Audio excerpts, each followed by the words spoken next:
She sees me, she sees my eyes, but she also sees outside.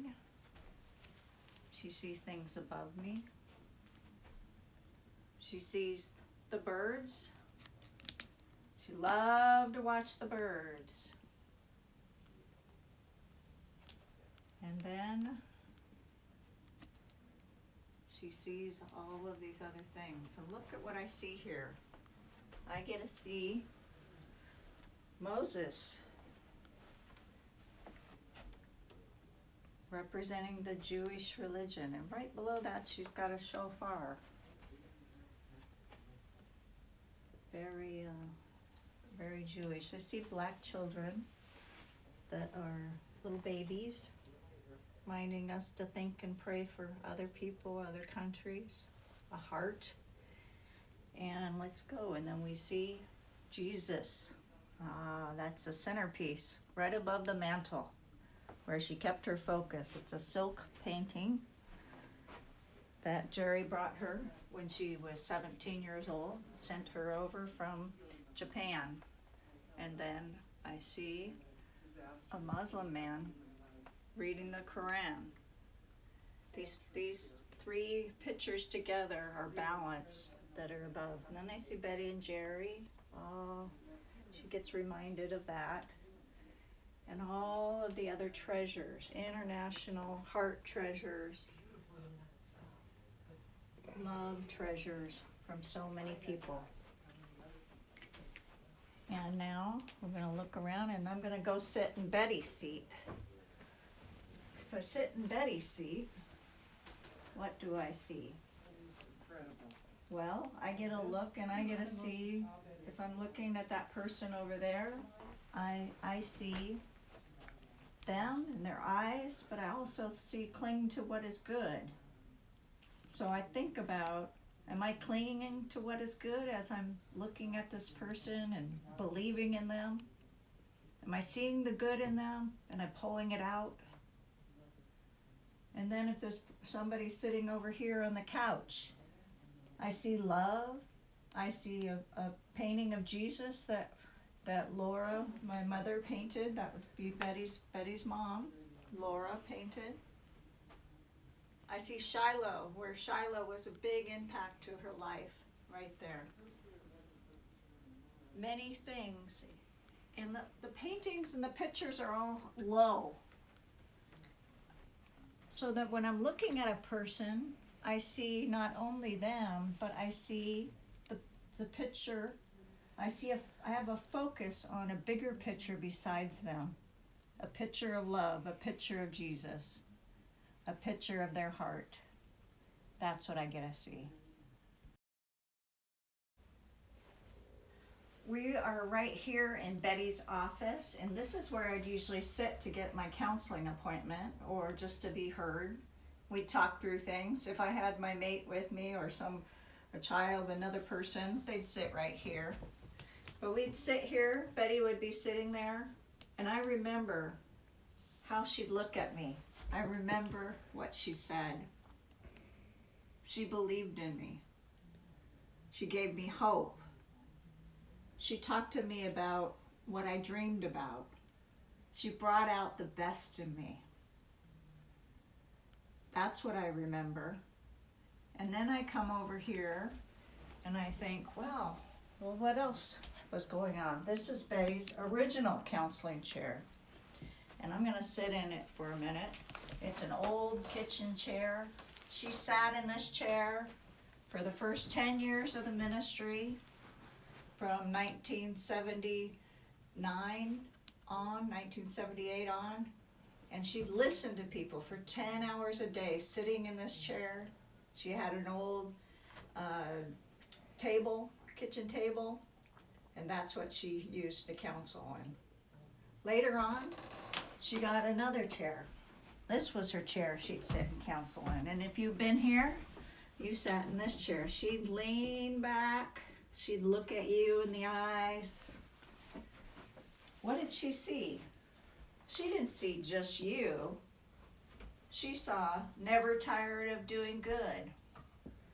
She saw Sam over there. She saw Jesus and someone bowing before him with a miracle. She saw all things are possible with God. These were the things she saw, not just you. And then she saw the fruits of the Spirit. Love, if you were sitting here. She saw so many things beyond us. It was hard to sit and be Betty and think of yourself and be self-absorbed, because everywhere you looked around the house, you saw something that reminded you of God, of love, of important things, the world, who to pray for around the world. You saw really important things worthy of prayer. And you never tired of doing good because you were thinking about people and things in this world beyond yourself. It's a privilege to be here, and I really wanted you to come in person to sit in Betty's chair.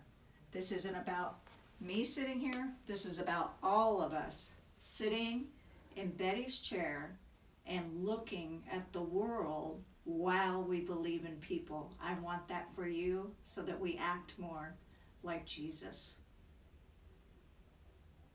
This is Betty's kitchen. This is where we had family meals and we shared. In fact, right now, the videographer is standing in the dining room. This is the original dining room of the house, and where we had a small table where the 5 of us gathered around this small table and ate originally. But now it's an entryway into the kitchen, and there's treasures all over, things to look at. I hope that you will get a chance to look at the other pictures that we're going to be sending you, because there's many treasures along the way. But let's go into the kitchen now. Come through. You can see I've got my toaster oven. I do most of my toast in there. This is my Relive, and I really believe in this stuff. I have this every single day, morning and night. Very important. Vitamins, liquid vitamins. Folks, you gotta have your liquid vitamins. And in here, this is where I would come and eat. This is my breakfast. I'm playing Betty here because we are all looking at what it's like to learn from her. What did she focus on while she's eating? Well, she had pictures that she looked at while she ate. Pictures of lots of different people. Betty and Jerry had sisters, they called them. They were like their adopted daughters that they would pray for. And they had them up along here, along with many people. There's Yanjima. There's Sam. There's Osborne baptizing Amanda in the Jordan. And here we are. We're at Betty's table. And she has oatmeal. She had that every single morning. She would eat the same thing. She had milk in a pitcher. She has her Jesus always. She would read this every single morning. And she also had Jesus here with the children, reminding her of the children to pray for, to play with, to love on the children, because we're all children. And then she had the globe, and she would pray with the globe. Pray for you around the world. As she held the globe and thought about different people, different states, different countries, Kenya, Uganda, Rwanda, Nigeria, Pakistan, Bangladesh, India. She was praying for you. And that's where we were every day. And if you came to visit her, You sat in this chair or that chair. This is a primary guest seat. This is a secondary guest seat. And sometimes you might even come to a dinner party and the table would be pulled out and take up the room. That's where we were. This is the dining area of Bettie. This is what it's like to be someone who focuses. Do you have pictures at your dining table that you focus on and pray for? What do you pray for when you're at your dining table?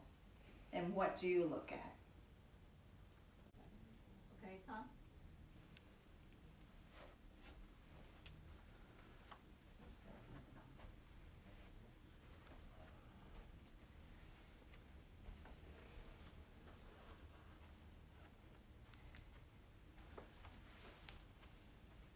We are so glad that you came on this tour with us to experience more of Bettie, to figure out what you might want to do in your home.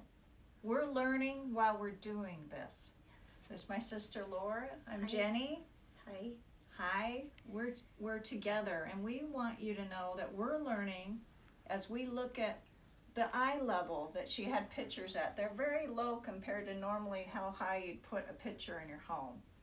She had things at eye level so that while she was looking at people, she was able to also be reminded of the world, be reminded of how to pray, be reminded of Jesus' love, pictures around, all of the imagery around was about love and about believing in you.